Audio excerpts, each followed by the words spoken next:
Shalom Auger, selamat datang di ibadah online GMS Magelang. Di sepanjang ibadah ini, mari kita ikut memuji dan menyembah Tuhan serta meresponi setiap pesan Tuhan yang disampaikan dengan antusias. Bagi kalian semua yang baru pertama kali bergabung dengan kami ucapkan welcome home dan agar kita semua dapat selalu terhubung, kalian dapat memfollow IG kami di @gmsmagelang. Jika teman-teman memiliki pergumulan dan perlu dukungan doa, atau jika kalian semua belum tergabung dalam komunitas rohani, silakan menghubungi kami di nomor WhatsApp 0851 0051 5771. Memberikan persembahan adalah bagian dari ibadah kita. Bagi Anda yang akan memberikan perpuluhan atau persembahan ucapan syukur, dapat melakukannya melalui transfer bank ke nomor seperti yang tertera di layar kalian, atau dapat juga memberikan dengan scan QR Code melalui dompet digital yang Anda miliki. So, sekarang kita mau bersatu dalam doa. Terima kasih Bapak, terima kasih Yesus, terima kasih Roh Kudus, mengucap syukur Tuhan buat kesempatan pada hari ini Tuhan. Kami mau Tuhan masuk dalam hadirat-Mu, kami mau persiapkan hati kami Tuhan, persiapkan pikiran kami Tuhan untuk menyambut Engkau Tuhan, untuk memuji dan memuliakan nama-Mu. Biar Engkau mengurapi, biar Engkau untuk bungkus dari awal pertengahan hingga akhirnya. Kami sambut Engkau Tuhan, kami rindu Tuhan, kami mau melompat buat Engkau. Yang siap untuk memuji Tuhan sama-sama katakan amin.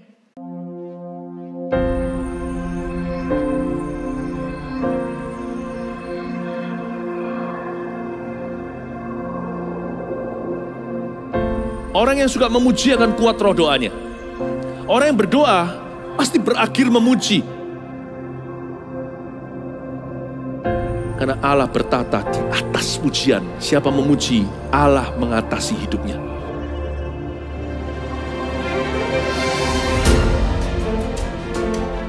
The Year of Praise, tahun pujian menjadi sebuah petualangan yang tiada dua. Menjadi sebuah pelajaran hidup yang langsung dari Kristus. Menjadi sebuah pengalaman yang indah. Waktu kita memuji Tuhan, seluruh kerajaan itu berdiri di sampingmu. Waktu kita memuji, seluruh kerajaan Allah dan kereta-keretanya yang tidak kelihatan berkuda dan berapi-api itu berada di kanan kiri. Semakin fisik kita lemah, roh kita semakin memuji Tuhan. Semakin jasmani kita terbatas, semakin rohani kita tidak boleh dibatasi.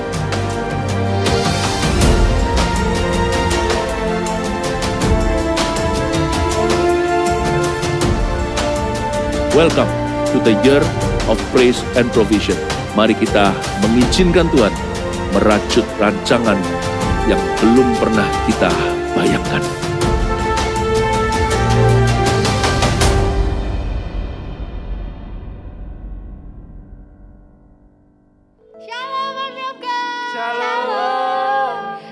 Untuk memuji Tuhan, yuk sama-sama bangkit berdiri, kita mau sama-sama memuji Tuhan. Oke?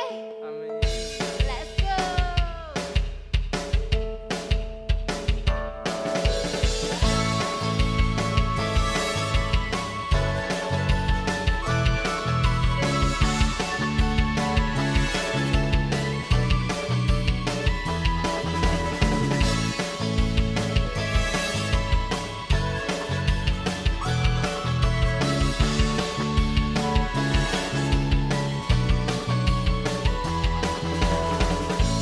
Begitu besar kasih telah tercurah bagi dunia, karyamu, kasihmu yang termulia, tiada terselami, besar dan ajaib perbuatanmu.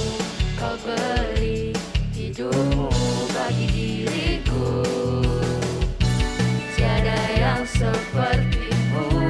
Kau berkuasa selamanya, ku puji Kau selalu. Oh, betapa dalamnya, betapa lebarnya kasih setiamu. Oh, tiada bandingannya, tiada duanya, tiada seperti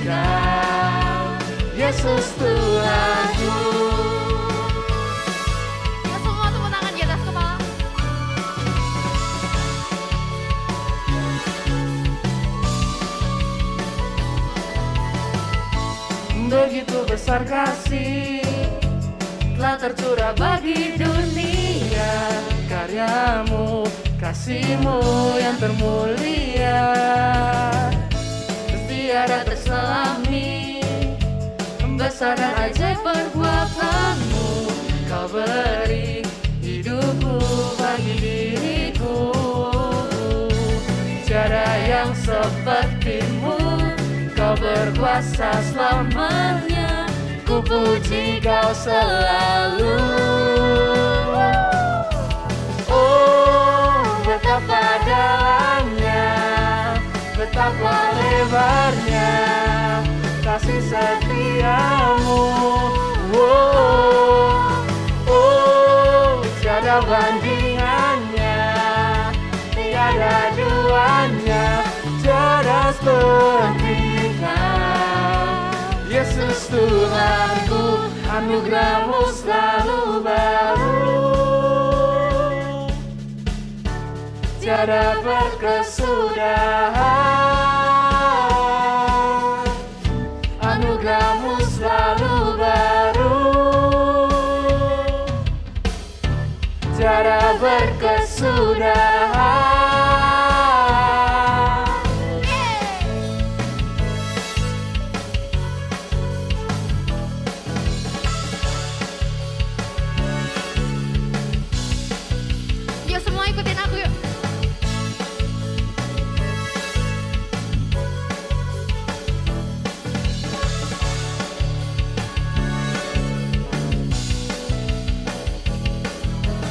Oh, betapa dalamnya, betapa lebarnya kasih setiamu. Oh, oh, tiada bandingannya, tiada duanya, tiada seperti kau. Oh, betapa dalamnya, betapa lebarnya kasih setiamu. Oh, oh, tiada bandingannya, tiada duanya, tiada seperti kau. Oh, betapa dalamnya, betapa lebarnya kasih setiamu. Oh, oh, tiada bandingannya, tiada duanya, tiada seperti kau. Yesus Tuhanku, na na na na na na na na na na na.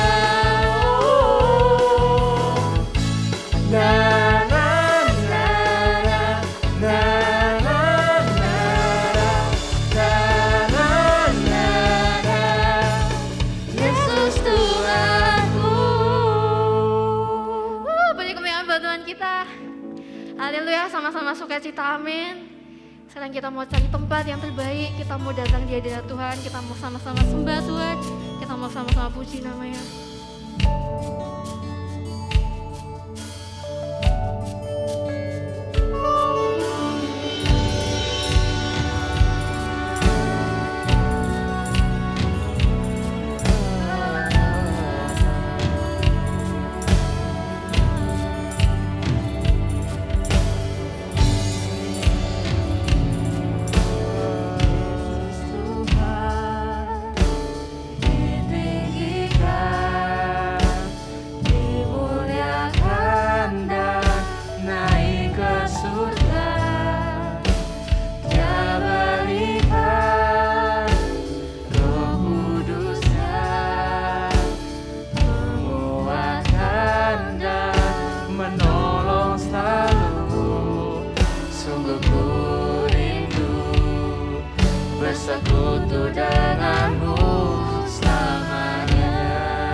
bersekutu denganmu selamanya.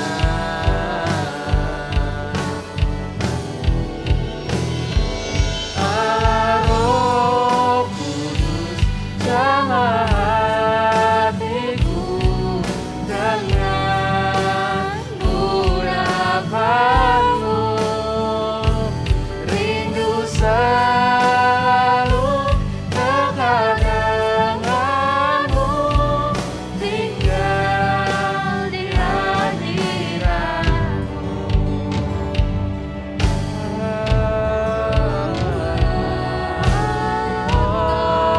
Roh Kudus, jamah hati kami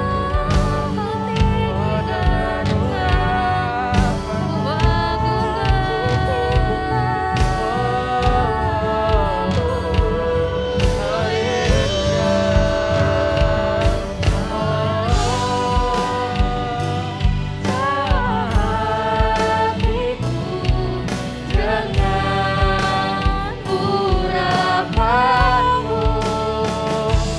rindu selalu dekat denganmu, tinggal di hadiratmu. Allah Roh Kudus, jamah hatiku dengan urapanmu, rindu selalu dekat denganmu, tinggal di hadiratmu,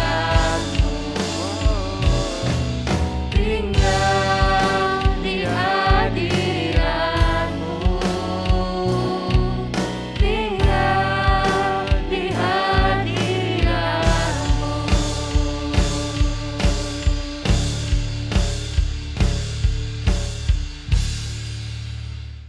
Mengucap syukur Tuhan buat setiap kasih karunia-Mu. Sekali lagi kami boleh beribadah, ibadah AOG. Lembutkan tanah hati setiap kami anak-anak-Mu AOG Tuhan, untuk menerima setiap benih firman-Mu, dan itu boleh berakar dengan luar biasa Kau urapi, berakar, bertumbuh dan berbuah. Jadikan anak-anak-Mu ini menjadi orang-orang yang menjadi history maker sejak mereka masih muda Tuhan. Terima kasih Bapa, kami satukan hati kami untuk mendengarkan firman-Mu. Di dalam nama Yesus semua yang percaya katakan amin. Shalom AOG. Saya bersyukur bahwa Kak Stefani memberikan ruang buat saya untuk menyampaikan apa yang menjadi isi hati Tuhan pada hari ini. Dan hari ini saya menyampaikan tentang sonship, mempraktikkan hati, sikap hati seorang anak. Saya percaya bahwa setiap kita ditentukan Tuhan untuk menjadi orang-orang yang lebih dari pemenang. Itu Anda dan saya, amin. Dan siapa di antara kita yang ditentukannya untuk menjadi kepala dan bukan ekor, itu juga Anda dan saya. Saudara, sejatinya bahwa Tuhan telah menanamkan mentalitas pemenang dalam kehidupan kita. Katakan amin. Dan saat kita masih di dalam perut ibu kita sendiri sejatinya sedang berlomba dengan 350 juta sel yang lain untuk memenangi perlombaan masuk ke dalam sel telur, saudara. Dan apa yang terjadi, saudara, saat kita terbentuk menjadi zigot lalu embrio, di sana, saudara, kita melihat bahwa Tuhan memikirkan hal-hal rancangan yang besar. Tuhan memasukkan visinya di dalam hidupmu untuk engkau menjadi orang-orang bukan biasa-biasa. Engkau ditentukan Tuhan untuk mencapai hal-hal yang besar, yang luar biasa, dan memuliakan nama Tuhan, saudara. Katakan amin.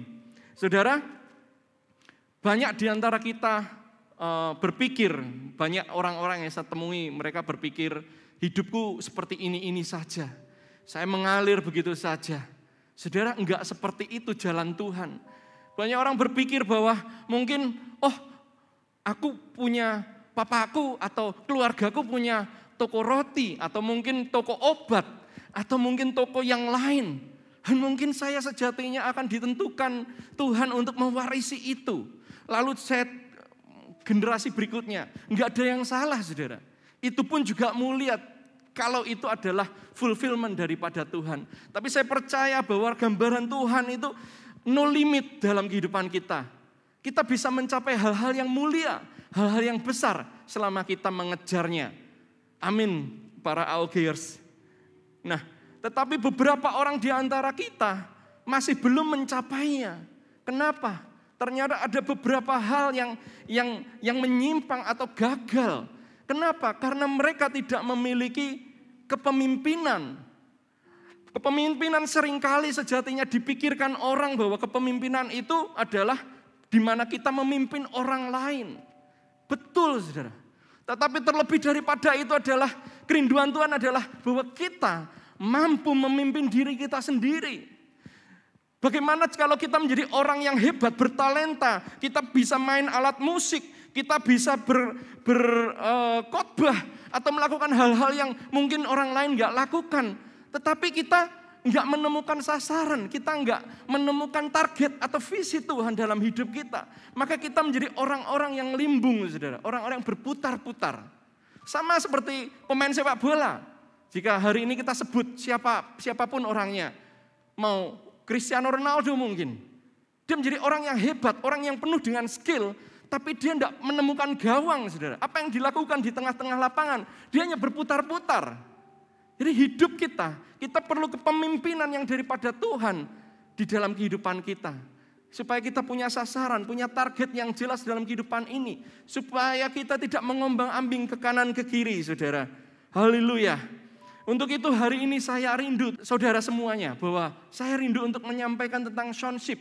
Sikap hati seorang anak yang Tuhan karuniakan kepada kita semua.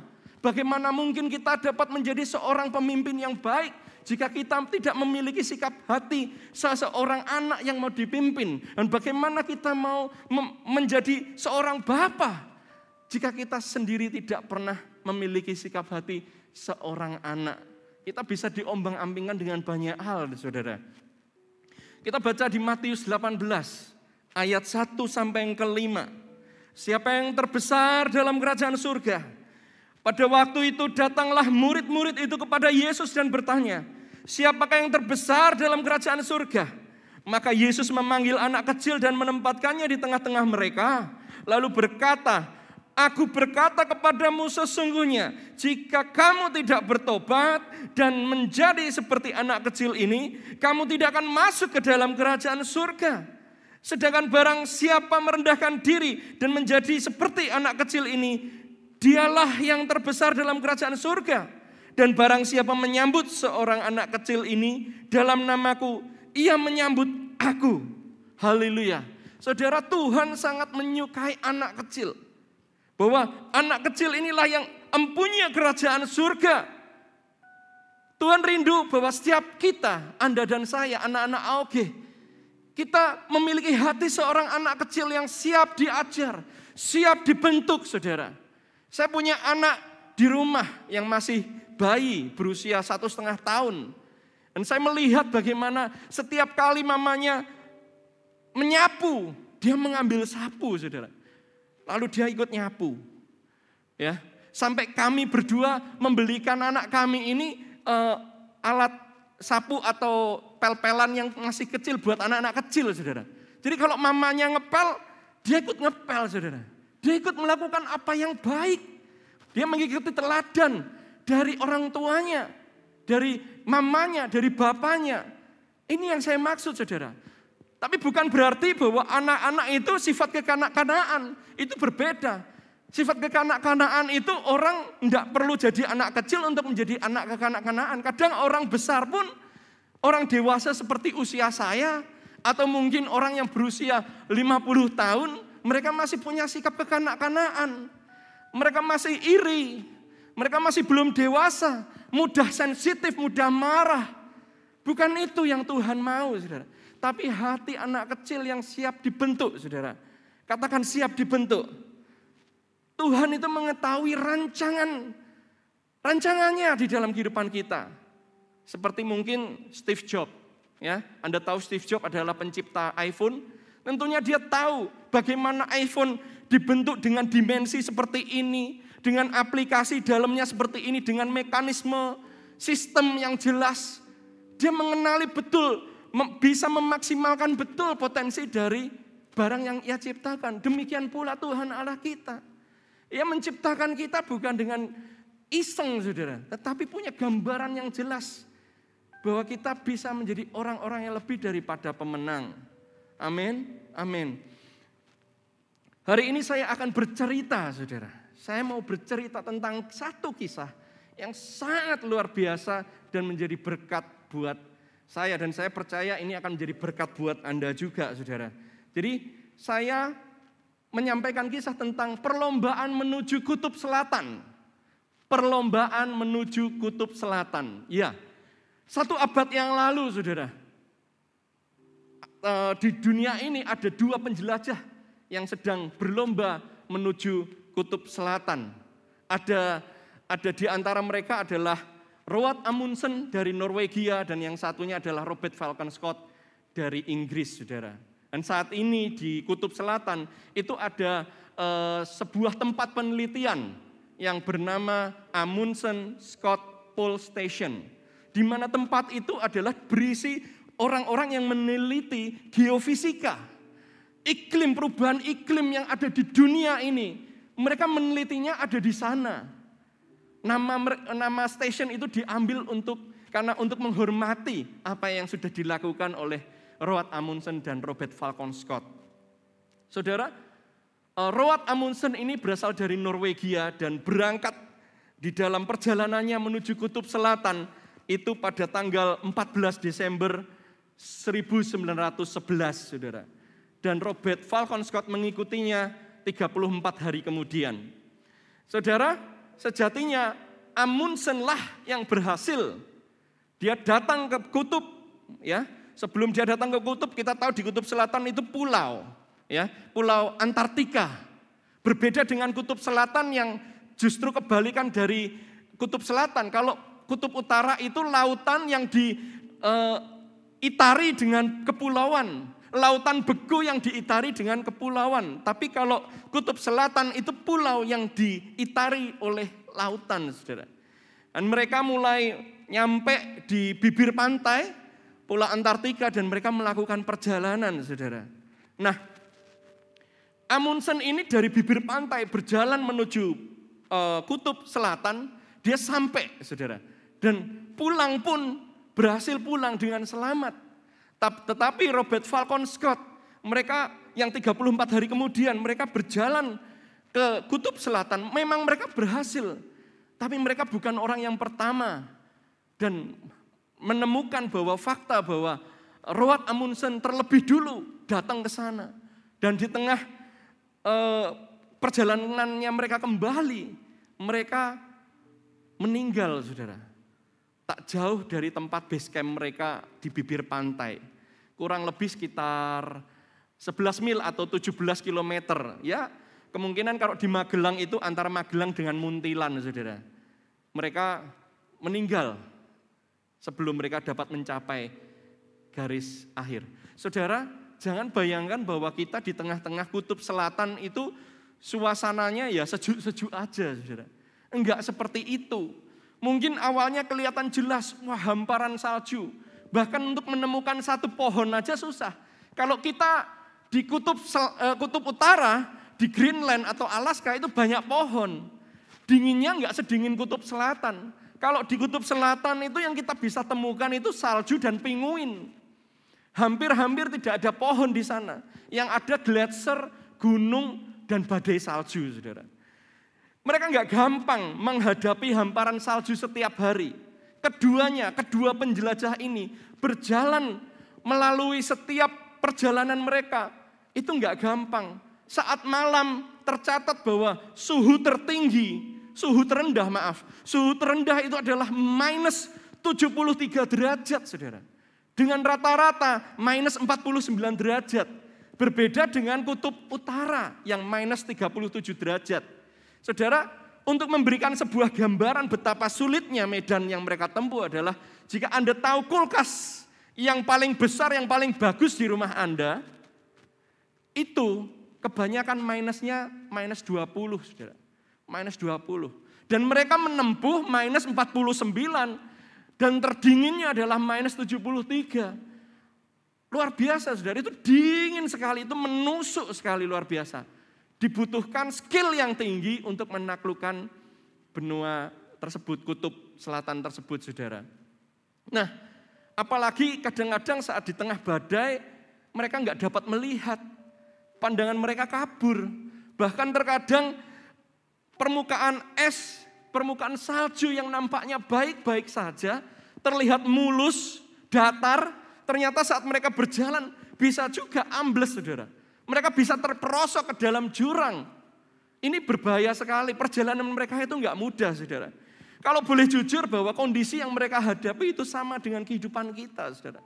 Mungkin awalnya saat kita berjalan di bibir pantai, masuk, mau menaklukkan kutub selatan, atau kutub selatan dalam kehidupan kita, apapun goal dalam hidupmu, apapun cita-cita yang sedang engkau buat, rajut dari saat ini, saudara, itu akan menghadapi beberapa tantangan. Dan bahkan ada badai yang tiba-tiba sekonyong-konyong yang Anda tidak dapat memprediksinya, itu tiba-tiba terjadi dalam kehidupan saudara. Saudara, kita harus berjaga-jaga dalam kehidupan ini, supaya kita nggak jatuh dan tergelincir. Saudara, ada rahasia yang saya mau sampaikan, kenapa Amundsen menjadi seorang pemenang dan pulang lebih daripada pemenang, saudara. Ini berhasil selamat, saudara. Ada 4 yang saya mau bagikan kepada anak-anak AUG. Yang pertama adalah tentang sonship ini. Bagaimana? Yang pertama, kemauan tinggi untuk diajar, dibentuk, dan dimuridkan. Garis bawahi kemauan tinggi, saudara. Kemauan yang tinggi untuk dibentuk, diajar, dibentuk, dan dimuridkan. Saudara, kalau kita lihat kisah sejarah ini, Anda bisa searching. Robert Falcon Scott itu mengawali perjalanannya dengan membawa motor salju. Pada masa itu motor salju adalah barang yang canggih. Barang yang dia bisa bawa berjalan di atas es, saudara. Tapi belum teruji dengan baik. Karena perjalanan Robert Falcon Scott itu bisa berhari-hari. Berbeda dengan barang ini waktu diciptakan mungkin hanya untuk sehari 2 hari menahan dinginnya suhu yang mereka hadapi. Tapi apa yang terjadi, saudara? Mesin motor salju tersebut mati di tengah jalan. Karena mungkin olinya beku, mungkin bahan bakarnya beku. Semua tidak berjalan dengan sempurna. Yang terjadi justru adalah saat mereka berjalan, harusnya mereka ditarik oleh motor salju tersebut. Mereka menaiki motor salju tersebut. Tapi yang terjadi adalah justru mereka menarik motor salju.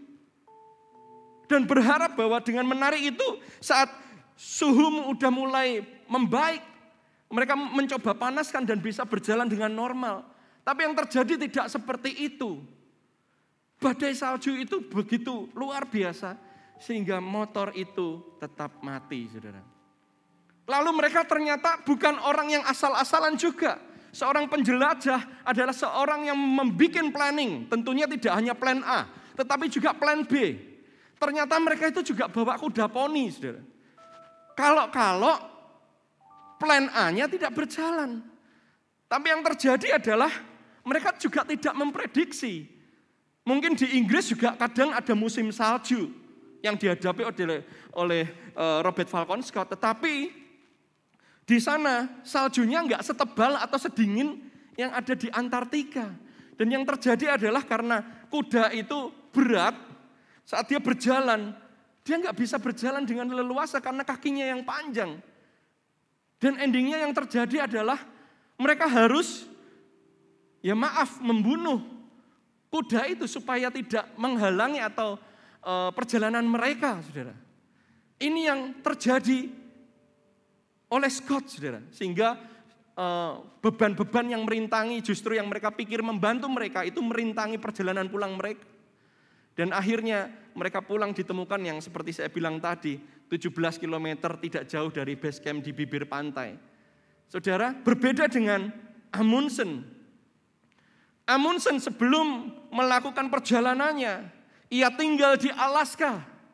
Mungkin Alaska itu letaknya di dekat kutub utara, saudara. Mungkin juga dia ekspedisi ke Greenland, ke daerah Greenland. Mereka belajar dari orang Eskimo.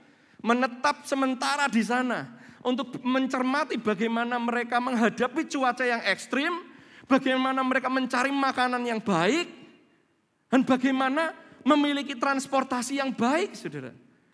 Dan yang terjadi adalah Roald Amundsen melihat itu dan belajar bagaimana sistem transportasi yang terbaik adalah menggunakan anjing-anjing kutub. Sehingga dia membawa belasan anjing-anjing kutub untuk membantu ekspedisinya di Antartika. Dan yang terjadi adalah, saudara, ternyata anjing-anjing ini baik sekali. Dia jalannya cepat, bisa menari. Tak hanya itu, ternyata anjing-anjing kutub ini punya insting yang tidak dimiliki oleh manusia di tengah hamparan salju yang seperti itu. Mereka bisa mengidentifikasi, mungkin penciumannya yang jauh, mungkin juga insting matanya yang jauh. Itu bisa membantu, saudara. Ini yang dipelajari oleh Roald Amundsen. Sesuatu yang tidak dimiliki oleh Robert Falcon Scott. Saudara, mungkin kita ini Tuhan mau berpesan, hidup itu jadi anak muda jangan hidup semau gue. Untuk kita tidak menjadi orang-orang yang kita asal hebat, tapi nggak punya wawasan, jangan, saudara. Tuhan mau untuk kita belajar, untuk merendahkan diri, mungkin dengan pemimpin-pemimpinmu di sekolah, di kuliah, di sekuler, bahkan juga di gereja, saudara. Tuhan mau untuk Anda dan saya belajar bersama, supaya kita memiliki wawasan. Tuhan taruh mereka di dalam kehidupan kita itu bukan iseng, saudara. Tuhan punya rencana.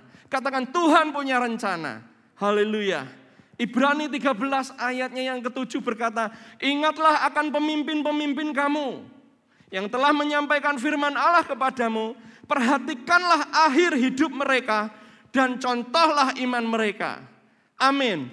Luar biasa. Saudara, saya juga teringat saat saya menyampaikan firman ini. Bagaimana ingatlah pemimpin-pemimpin kamu.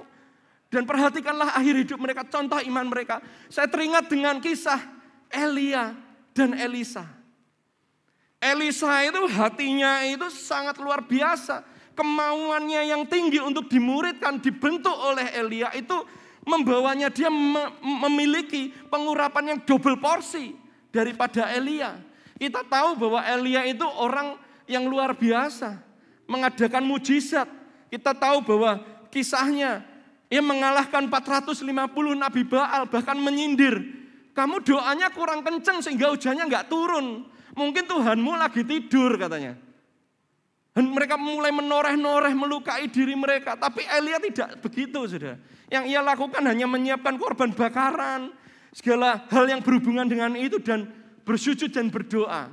Membuktikan bahwa Allahnya adalah yang hidup. Demikian juga Allah kita itu Allah yang hidup, saudara. Tiba-tiba tersambar, dor ya. Bukan dor ya, itu meletus balon hijau. Ya, tiba-tiba semuanya terbakar, saudara. Tuhan berkenan. Dan apa yang terjadi? Bujangnya naik ke gunung. Melihat, oh belum ada apa-apa. Dia balik lagi, lalu belum ada apa-apa. Dia disuruh lagi ke sana. Hingga beberapa kali lalu ditemukan ada awan. Awannya kelihatan kecil, sekepalan tangan. Tapi yang terjadi, Elia, itu cukup. Dan hujan tiba-tiba hadir buat tanah mereka. Saudara, ini luar biasa. Elia itu orang luar biasa, bahkan ia mengalami kematian, bukan kematian badani yang orang dikubur. Ia naik ke surga, dijemput oleh kereta-kereta Tuhan yang berkuda api itu. Saudara, luar biasa. Padahal di Yakobus 5 dikatakan bahwa Elia pun adalah manusia biasa. Tapi hidupnya luar biasa, dan itu yang dilihat oleh Elisa. Luar biasa. Allahnya orang Israel itu hidup. Allahnya Elia itu luar biasa, dan dia rindu mengenal Allahnya Elia. Ia tinggal terus. Bahkan sebelum Elia naik ke surga, yang terjadi adalah, Elisa, kamu tinggal di sini. Tinggal di sini, aku mau ke Betel. Kamu tinggal di sini. Lalu apa yang terjadi?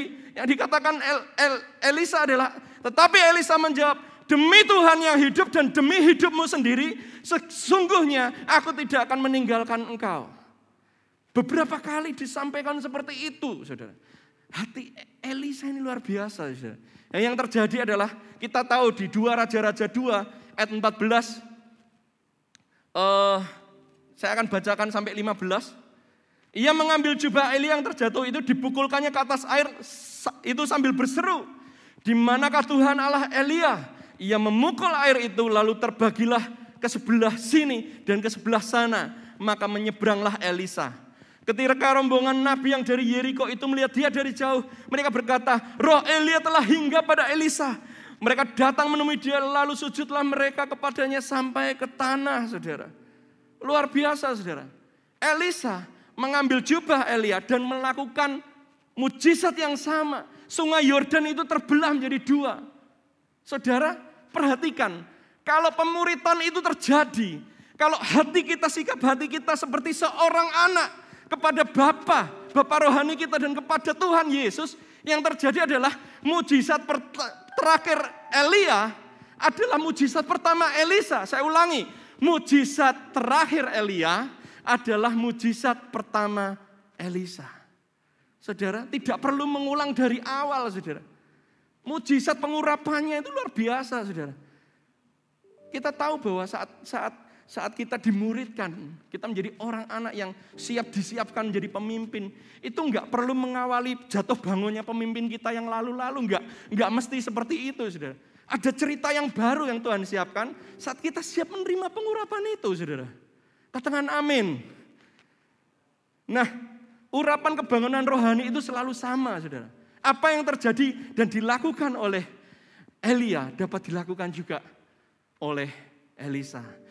Dan mungkin sama, saat engkau dimuridkan oleh CGL-mu, engkau dimuridkan oleh Kak Stefani, apa yang ia lakukan, engkau pun sanggup melakukan selama hatimu seperti anak kecil tadi. Engkau siap dibentuk, siap ditaburi. Pengurapan Tuhan luar biasa, saudara. 1 Korintus 4 ayat 15-16. Sebab sekalipun kamu mempunyai beribu-ribu pendidik dalam Kristus, kamu tidak mempunyai banyak bapa. Karena akulah yang dalam Kristus Yesus telah menjadi bapamu oleh Injil yang kuberitakan kepadamu. Sebab itu aku menasihatkan kamu, turutilah teladanku. Saudara, siapapun pemimpin yang ditaruh dalam kehidupanmu, kenalilah mereka. Saya tahu mungkin mereka juga ada lagi diproses. Mereka punya kelemahan-kelemahan tentunya. Mereka masih manusia, saudara. Tapi yang terjadi adalah rendahkan dirimu. Tuhan tuh suka dengan orang yang rendah hati. Orang yang terbuka, mau siap belajar. Yang jelek jangan diikuti. Tapi apa yang baik itu, give me more. Berikan kepadaku, aku mau untuk dimuridkan. Aku mau untuk menjadi seorang anak. Itu luar biasa, perbekalan yang Tuhan siapkan dalam kehidupanmu, saudara. Ini adalah yang dilakukan Roald Amundsen dan yang tidak dilakukan oleh Robert Falcon Scott, saudara. Oke, yang kedua, apa yang menjadi kunci dari perbedaan yang terjadi ini adalah yang kedua, disiplin dan konsisten. Katakan disiplin dan konsisten. Ini adalah aspek yang luar biasa yang dimenangi oleh Amundsen. Kenapa? Dia berjalan 20 mil. Dia berketetapan dengan timnya, berjalan 20 mil. Mungkin sekitar 35 kilometer. Ya, hampir sudah mau masuk Jogja, saudara. Ya, itu mereka berketetapan tiap hari berjalan sejauh itu. Kenapa? Karena ternyata apa yang mereka bawa tadi itu mendukung. Contoh, anjing-anjing kutub yang mereka bawa, saudara. Anjing-anjing kutub itu saat cuaca ekstrim, mereka melingkar, mereka menghangatkan diri. Ya, berbeda dengan motor listrik. Motor listrik kalau udah kedinginan ya kedinginan, beku ya beku. Kuda poni juga mereka hanya bawa beberapa. Mereka enggak punya insting surviving seperti yang dimiliki oleh anjing-anjing kutub, saudara. Sedangkan Scott bergantung dengan cuaca. Kalau cuacanya baik dia jalan, kalau cuacanya jelek dia enggak jalan. Saudara, catat saudara, apa yang menjadi 20 mil Anda, menjadi komitmen 20 mil Anda hari ini. Masihkah kita, Anda dan saya, terus berdoa, menyembah Tuhan, meninggikan Dia, karena Dia layak untuk ditinggikan. Ataukah kita masih komitmen tertanam di CG, Masihkah kita memiliki quality time yang terus kita jaga bersama dengan keluarga, kakak-kakak Anda? Mama, papa. Masihkah kita terus komitmen mengembangkan diri, baca banyak buku, supaya wawasan kita makin banyak dibekali, saudara. Saudara, apapun yang Anda lakukan, komitmen yang sudah Anda bangun, semuanya tidak akan terwujud kalau tidak ada yang namanya kedisiplinan, saudara. Saya teringat dengan seseorang di Surabaya, seseorang yang memberkati perjalanan rohani saya. Dia bernama Sisko. Sisko ini orang yang saya temukan beberapa kali itu menyendiri di menara doa di Gereja Marsyaron Surabaya. Dan Gereja Marsyaron Surabaya waktu itu menara doanya tidak dekat kantor atau dapat dilihat orang siapa yang lagi berdoa hari ini. Enggak, saudara. Itu benar-benar naik di menara, di puncak tertinggi di bangunan yang ada di gereja. Dan saya melihat setiap kali saya berdoa bersama anak-anak SG, saya menemukan dia selalu ada di situ. Di lain kesempatan saya datang sendiri, dia masih ada di situ, di hari yang berbeda. Dia terus disiplin melatih kehidupannya dengan jam-jam doa. Sehingga saya tahu benar bahwa orang ini sejak dia kuliah, itu menjadi teladan. Dia bekerja, dia menjadi teladan. Bahkan dia menjadi seorang pendoa yang luar biasa. Saya percaya bahwa kuncinya kedisiplinan. Sehingga Sisko ini mempertobatkan banyak orang, jadi inspirasi buat kami. Meskipun hari ini Sisko sudah berada di surga bersama dengan Bapa, tetapi kami masih mengingat betul bagaimana ia hidup. Kami mengenal jalan-jalannya dan kami mengadopsi apa yang ia lakukan. Karena itu berkenan bagi Tuhan. Yang ketiga, apa yang menjadi kunci Roald Amundsen dibandingkan Robert Falcon Scott adalah perbekalan yang lebih baik, saudara. Perbekalan yang lebih baik. Roald Amundsen membeli persediaan makanan mereka 3 kali lebih banyak dari yang seharusnya. Karena dia berjaga-jaga dengan kondisi yang dia tidak kenal. Dia membeli banyak bekal. Dan apa yang terjadi? Ternyata dia kan bawa anjing kutub juga. Perlu dikasih makan juga, saudara. Mereka bawa bawaan banyak. Tapi karena semuanya saling mendukung, perjalanan mereka jauh lebih lancar dibandingkan Robert Falcon Scott. Seperti kisah 5 gadis bijak, saudara. Mengajarkan kita untuk memiliki perbendaharaan dalam buli-buli minyak kita itu harus terisi penuh. Karena kita nggak tahu kapan datangnya. Tuhan datang ke dunia ini untuk kedua kali. Mari, saudara, miliki perbendaharaan, perbekalan yang lebih banyak dari yang seharusnya. Berbeda dengan Scott yang meninggal 17 km dari base camp karena kekurangan makanan, saudara. Coba kita renungkan, perbekalan apa yang sudah Anda bawa, saya bawa di dalam kehidupan ini. Mengarungi situasi yang tidak menentu dalam kehidupan. Perbekalannya apakah cukup bergereja?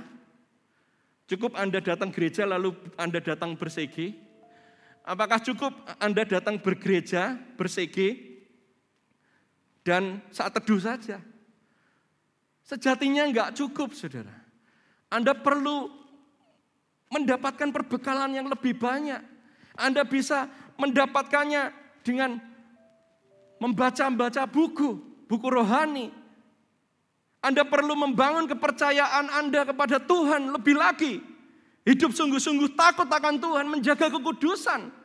Supaya hidup Anda mengalami fulfillment, saudara. Kepenuhan Kristus. Dan Anda perlu hidup berjalan dengan pengurapan Tuhan. Anda perlu kejar hikmat Tuhan. Anda perlu tambahkan buah roh. Anda perlu hidup menjadi pelaku-pelaku firman. Hati yang melayani, penuh dengan kasih. Anda perlu mendapatkan bendaraan itu supaya di tengah situasi yang sukar sekalipun, Anda ternyata masih bisa mengampuni loh. Anda ternyata doakan orang itu, orang-orang sembuh loh. Luar biasa, saudara. Enggak cukup hanya bergereja atau bersegi atau menjadi orang-orang biasa-biasa saja. Ada hal yang harus Anda tanamkan di dalam kehidupan Anda. Yang terakhir, yang keempat adalah mengembangkan hikmat. Mengembangkan hikmat. Yang pertama, Amundsen melihat hikmat yang pertama adalah tentang pakaian. Amundsen mencermati bagaimana orang Eskimo tadi hidup.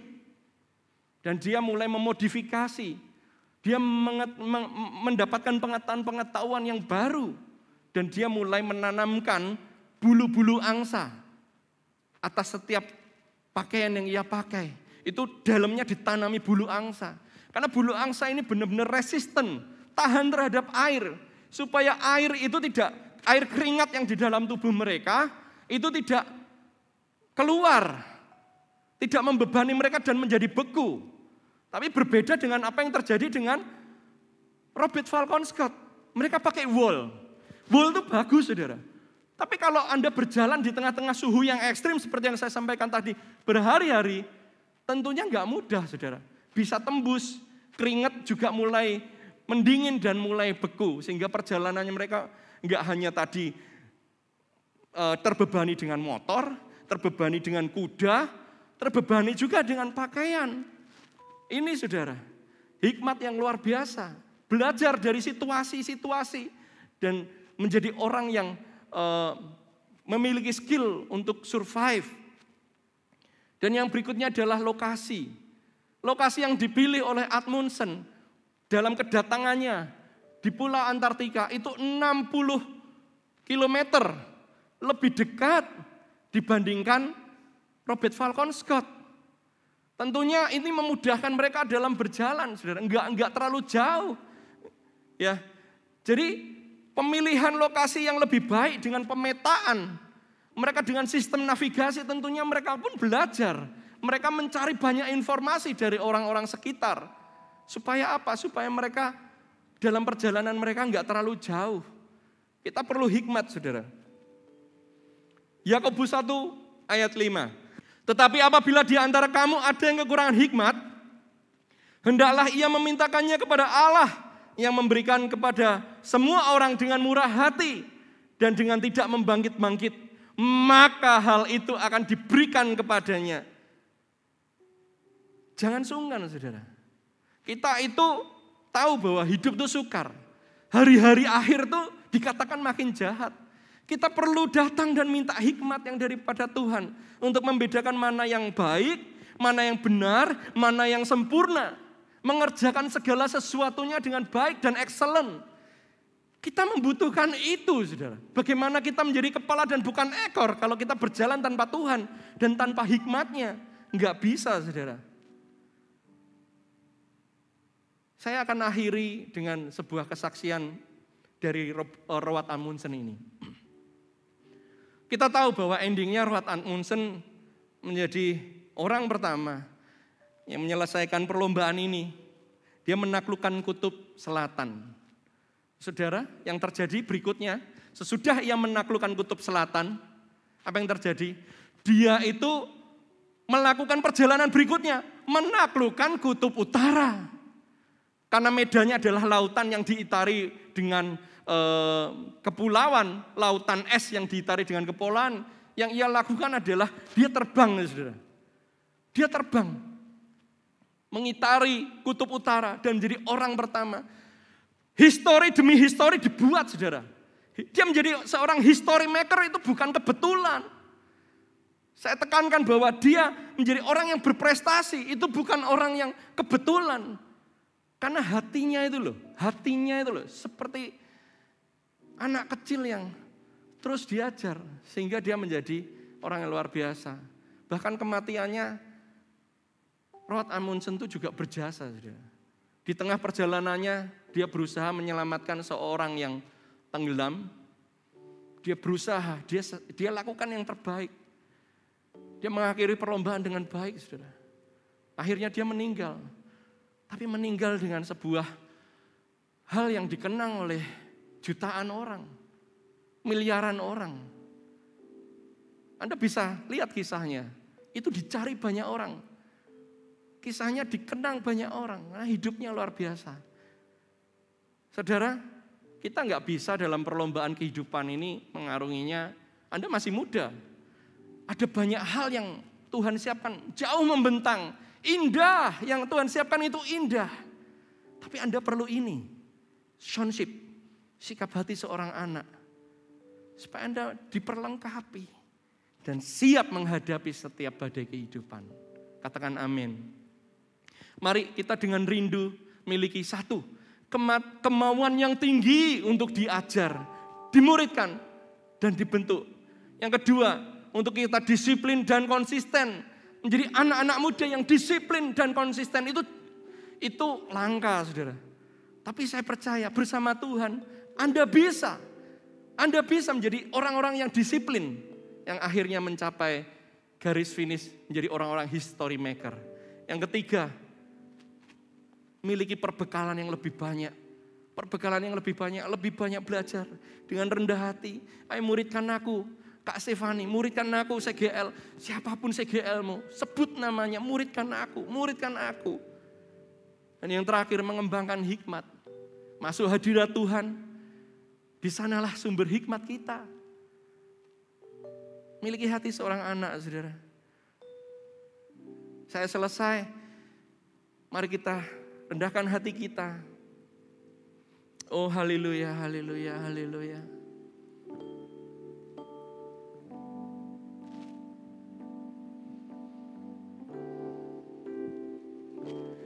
Kau Bapa yang mengasihiku, kuasa-Mu memulihkanku, hati yang baru Kau berikan, untukku dapat melihat. Atas anak-anak Oke, rencana-Mu indah bagi mereka ya Tuhan. Haleluya.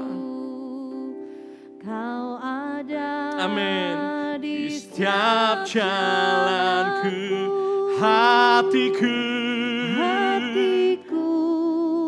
haus dan lapar akan Engkau.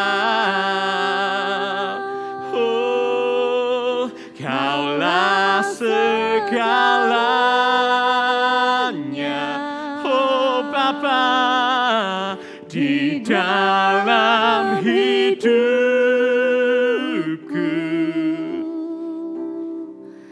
Kerajaan-Mu, kebenaran firman-Mu, haleluya, itu bagian kami oh Tuhan. Kaulah yang kupandang,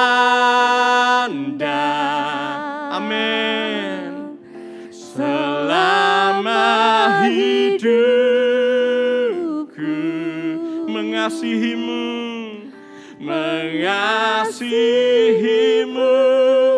memuliakan-Mu, Bapa dan Rajaku.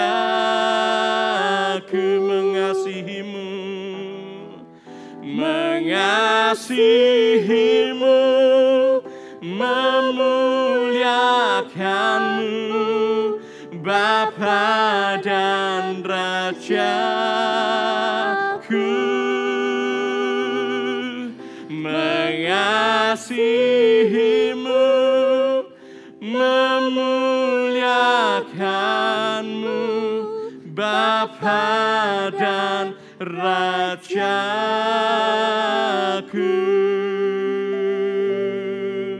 Oh, terima kasih Yesus. Mengucap syukur buat kebesaran-Mu pada hari ini. Kami percaya bahwa Engkau sedang berbicara di dalam hati setiap kami yang mendengar. Atas setiap hati anak-anak Augie Tuhan. Untuk mereka menjadi orang-orang yang dipersiapkan. Menjadi orang-orang yang tangguh dalam kehidupan ini. Menjadi seorang orang yang lebih daripada pemenang. Dibutuhkan sonship. Hati seorang anak, hati yang terbuka kepada Bapa, kepada Engkau ya Tuhan. Dan kepada setiap pemimpin yang ditaruh dalam kehidupan mereka. Mereka begitu melekat. Mereka menjadi orang-orang yang haus dan lapar akan Engkau Tuhan.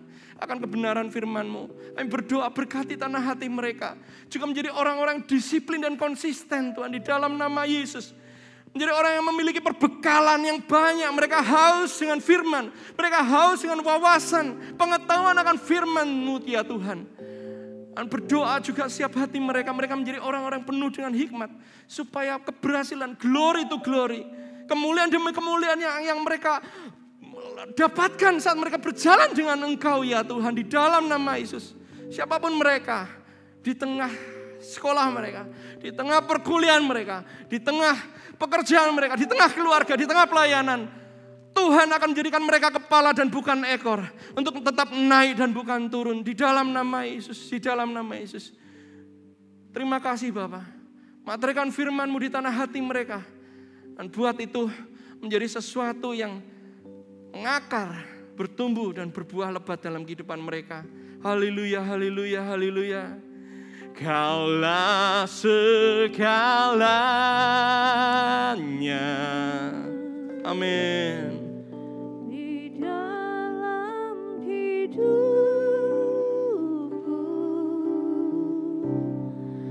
Kerajaan-Mu, kebenaran-Mu, itu bagianku.